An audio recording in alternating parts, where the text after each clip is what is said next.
Good morning students. आज हम second term का लेसन नंबर 12 कंचा पढ़ेंगे। इस पाठ में बाल मनोवृत्ति का रोचक वर्णन करते हुए बताया गया है कि बालक अप्पू कंचे ना मिलने तक कितना परेशान रहता है और कंचे मिलने पर कितना खुश हो जाता है। आइए हम अब पाठ शुरू करते हैं। वह नीम के पेड़ों की घनी छांव से होता हुआ सैयार की कहानी का मजा लेता आ रहा था। हिलते डुलते उसका बस्ता दोनों तरफ झूमता खनकता था। स्लेट कभी छोटी शीशी से टकराती तो कभी पेंसिल से। यूं वे सब उस बस्ते के अंदर टकरा रहे थे, मगर वह ना कुछ सुन रहा था ना कुछ देख रहा था। उसका पूरा ध्यान कहानी पर केंद्रित था। कैसी मज़ेदार कहानी। कौवा और सैयार की। सैयार कौवे से बोला, प्यारे कौवे, एक गाना गाओ ना, तुम्हारा गाना सुनने के लिए तरस रहा हूँ। कौवे ने गाने के लिए मुंह खोला तो रोटी का टुकड़ा जमीन पर गिर पड़ा। सैयार उसे उठाकर 9-2-11 हो गया। वह जोर से हंसा। बुद्धू कौवा। वह चलते चलते दुकान के सामने पहुंचा। वहां अलमारी में कांच के बड़े बड़े जार कतार में रखे थे।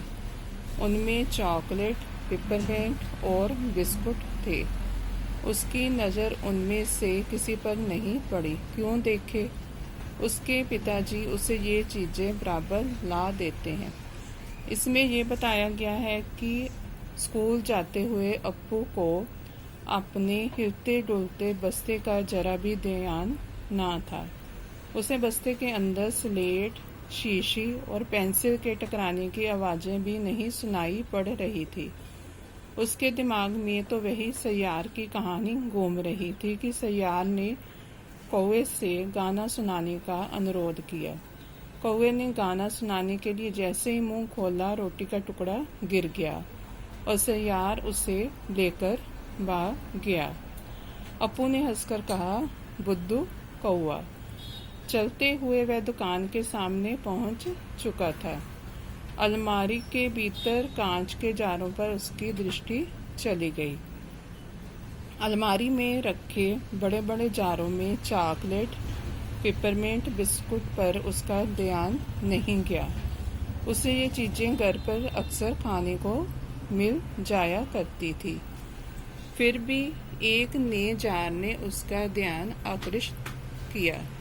वह कंधे से लटकते बस्ते का फीता एक तरफ हटाकर उस जार के सामने खड़ा टुकर टुकर ताकता रहा।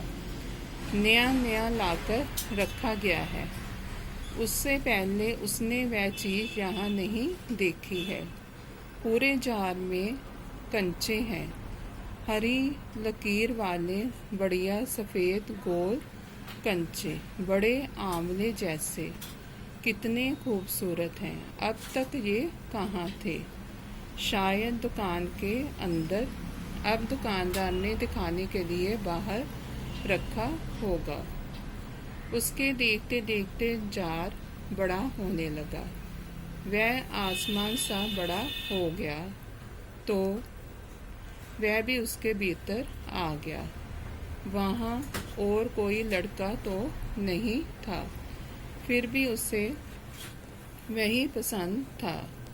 छोटी बहन के हमेशा के लिए चले जाने के बाद वह अकेले ही खेलता था।